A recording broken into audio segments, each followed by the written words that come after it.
Hello friends, welcome to Legal Bharat.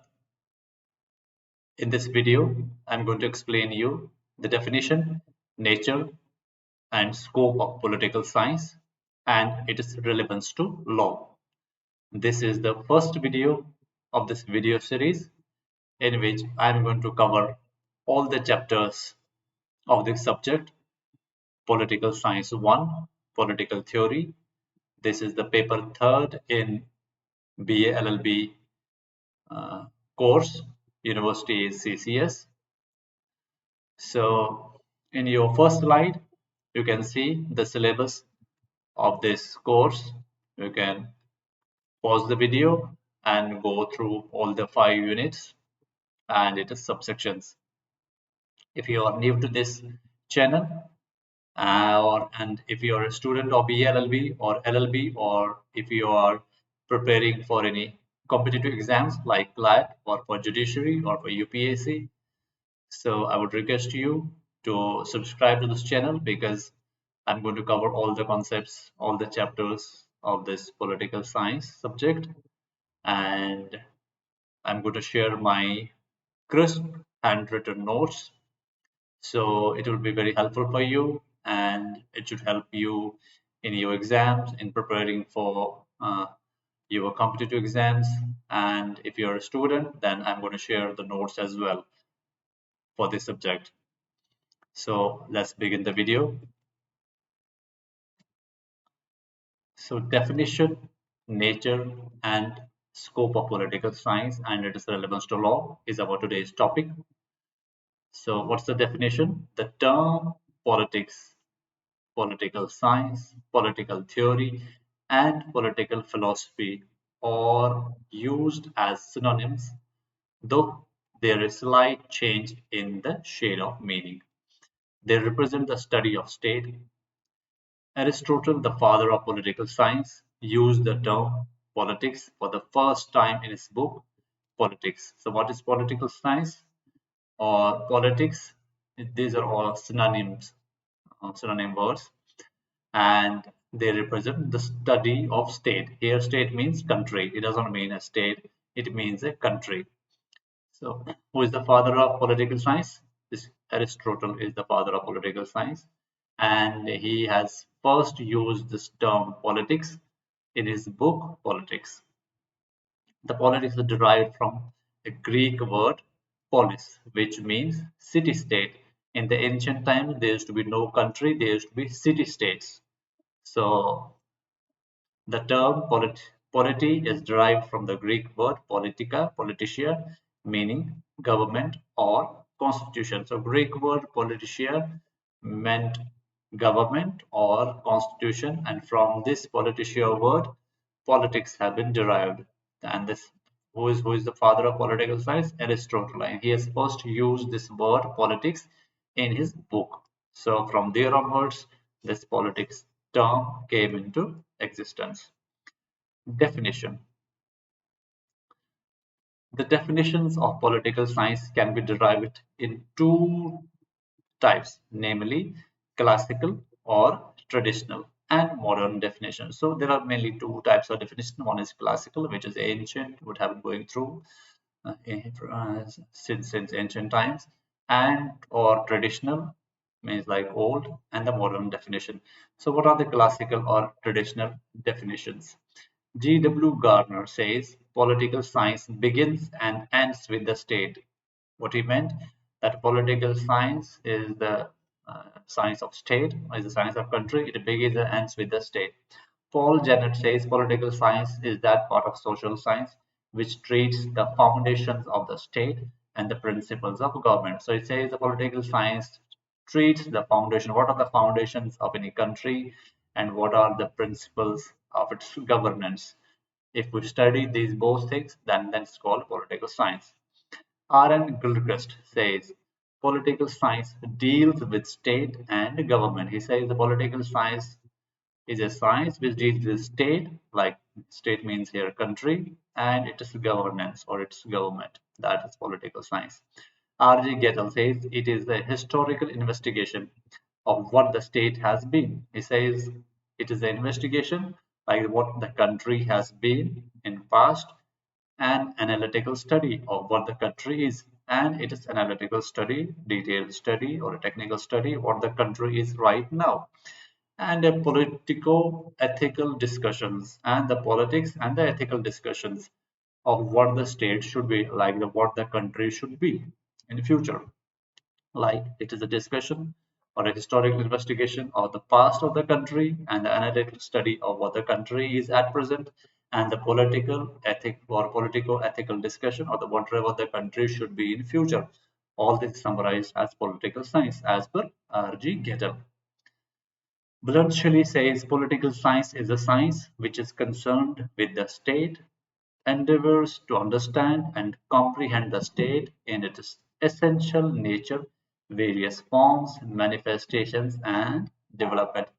So, Blunt Shelley, what he meant? He says the political science is a science which is concerned with the country, endeavors, and which tries to understand and comprehend the state in its essential nature. What is the essential nature of state? What are its various forms, its different manifestations, and what are its development? All this is summarized as political science as per Blunt Shelley. Appadurai says political science is concerned with the state and of the conditions essential to its existence and development. The political science, as per Appadurai, is it is concerned with the state and the conditions. What are the conditions which are essential for the existence and development of any country? That is a political science as per Appadurai. These are all traditional definitions. Foley says politics includes a study of the organization and activities of the state and to the principles and ideals which underlie political organization and activities. So now let's discuss more down definition. Harold Laswell and Keppel says politics as an empirical inquiry is the duty of shaping and sharing of power. He says that it's an empirical inquiry, like it's a historical inquiry what the empire has been in the past, and the duty of shaping and sharing of and the duty of shaping and sharing of power. That is political science as per Harold. David Easton says political science is concerned with all those varieties of activities that influence significantly the kind of authoritative policy adopted for a state and the way it is put into practice and the authoritative allocation of values of a society.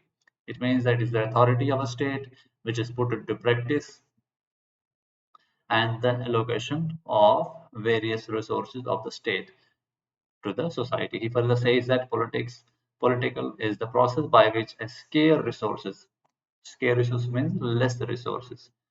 What resources? Human resource, economical resource, spiritual resource are allocated within a social limit, be it a state, a nation, or an organization for the purpose of providing for human needs and desires.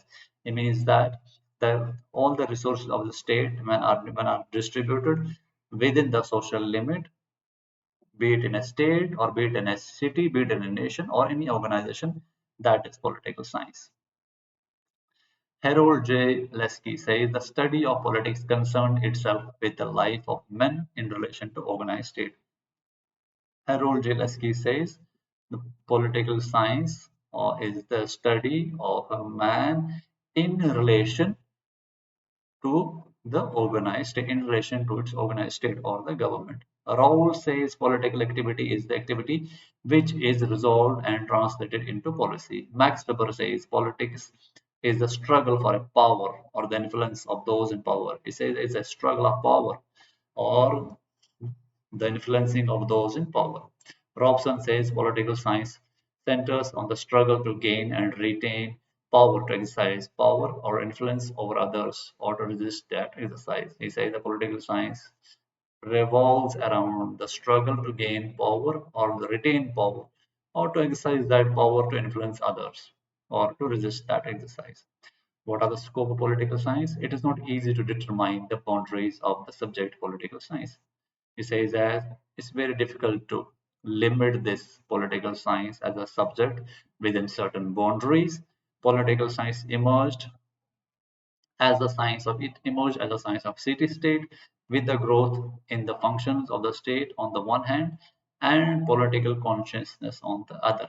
Political science extends not only to the state but also to the society and to all human efforts relating to governance. So, the scope of political science is determined by inquiries that arise in connection with the state. These inquiries may broadly be classified under the state as it is, the state as it has been, the state as it ought to be. We say the scope of political science determines by the inquiries how that these inquiries are broadly classified in, like in the past, how the state has been, how the state is right now, and how the state should be in the future. Political thinkers made generalizations on political phenomena. They expressed opinions, described values, and formulated certain principles on political matters such as idealism, liberalism, fascism, communism, etc. Political science explains such theories originated in past and present. Like he says that political science explains these theories of fascism, liberalism, communism, idealism, which has been originated in past and which are still being originating at present. Besides these ideals and concepts like democracy, liberty, equality, sovereignty form a part of the scope of these are from the scope for the from the part of the scope of political science. Laswell, David, Easton, etc. considers that power, authority, and legitimacy are the central concern of political science. This is the scope of political science. So, what is the nature of political science? There are different views on the nature of politics. Aristotle, Bodin, Hobbes, Bluntschli, Montesquieu, Lewis, Sidgwick, Zelinsky, Bryan, etc. hold that politics is a science. These all think that politics is a science, but there are few writers like J.S. Mill, Maitland, Catlin, Barker, Buckle, Augusto Comte, etc. maintain that it is only an art. Some people say the political science was a science, while other writers say it is an art. Meaning of science in art. Politics is a science. Politics is not a science. Some say that it is a science. Some say that it is not a science. Politics is a social science. Some says politics is a social science. Some says politics is an art. Importance of study of political science relationship with other social sciences like political science and history. If we consider how our country has been in the past, then there is a relation between political science and history. Political science, economics. If we study how our economics has been in past, present, and future, then we combine both how our governments have been run to improvise or to maintain the economy and to work in that economic field, how they maintain our richness in past, present, and future, then there's the nature of this political science which is related to economics. Political science, sociology. So what is sociology? That is the science of society. Political science and public administration. What is public administration? The governance, the bureaucracy. Political science and ethics. Ethics means morality, like what is good and what is not, what is bad. So, relevance of political science to the study of law. The study of law, since we are studying this subject in perspective of understanding law. So, the study of law and justice does not treat the affairs of jurisprudence only, but is linked to the state as the state is regarded to be maintained of an effective and equitable system of law and order. So it says that we have to study law. The study of law and justice does not treat the affairs of jurisprudence only, but is linked. So he says that the political sciences or the law is related to the society, to the state, and is regarded as the maintainer of the effective and equitable system and of law and order. So that's why we got to study this political science in order to understand how law works and how law executes itself. Matters relating to the organization, jurisdiction, and independence of judicial institutions therefore becomes an essential concern of a political thought. So, to understand how organizations work, how we can maintain the independence of judicial institutions, then it becomes necessary to understand the political history of the country, the present political scenario, and how it works and how it ought to work. That is why, if you have to be the law graduate, you got to understand how science operates and how it affects us as in citizen and how it's going to affect either your study of law.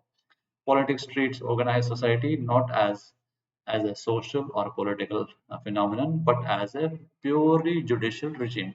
He says the politics treats organized society not just as a phenomenon, but as how judicial regime works, an ensemble of public laws, rights, and obligations founded on a system of pure logic and reason.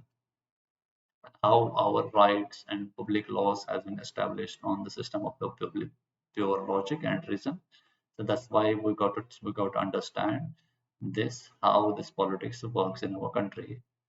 So law covers entire behavior of man's social. Because what law covers is it covers behavior of man's social, economic, and political actions. Previously, law was a bunch of political science, as both law and political science deal with both city and state and man. It says that political science and law, they both deal with state and man. Political science has its relevance to the study of law due to the following reason. Why do we study political science? Because of the following reason. What are the reason? A study of state. We got to study the state. Like state means here country. We need to study the man, the citizen. We need to study the government. Study of political ideas. What are political ideas? Study of political concepts and study of our constitution, study of our international relations. For this, we got to study political science. So here comes the end of our today's topic. So in our next video, we'll cover the other topics of Unit 1. So if you have any questions related to this topic, please uh, drop that in your comments.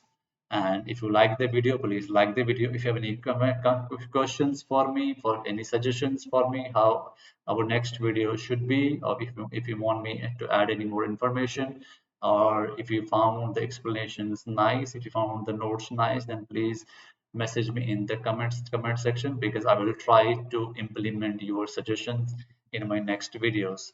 So again, I request you to subscribe to my channel if you're a student of BLLB, LLB, or preparing for any competitive exams, or if you want to educate yourself about this subject or about law in general India, then this channel is going to be very helpful for you. Thank you very much. Let's meet in our next video. Bye bye.